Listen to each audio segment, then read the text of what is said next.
fanfics ruining fiction? Bear with me. I love fanfics as much as the next person, maybe more. I have been reading them for over a decade, and I wouldn't be who I am today without them.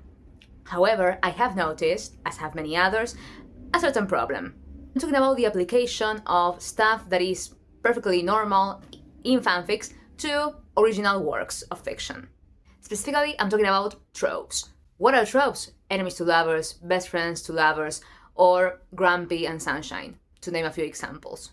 This is something that is widespread nowadays. We can see it in Wuthering Heights becoming a sort of doom romance, the likes of which Book Talk is a fan. Bridgerton, which is of course based on a series of books, and which relies on a trope per season. This one, for instance, is Cinderella. Finally, if you consume books, you may have noticed that a lot of authors have to, especially of like commercial works, have to advertise their books using tropes, so describing the tropes included in their books.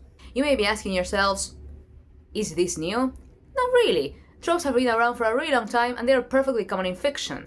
However, if your only basis for a story is the trope, so basically if the trope is the plot, you may be lacking some depth in your story. Secondly, you may be asking yourselves, but okay, if it's okay in fanfics, why is it not okay in original fiction? Well, because fanfics don't have to rely on your own world building or character building. Fanfics already have a whole plot, setting, characters, all included in what you are creating. No matter how much you refer to the original material, it's still there. And it will show up in some way in your fanfic. Last but not least, is this bad? This constant use of tropes and fanfic strategies in original works?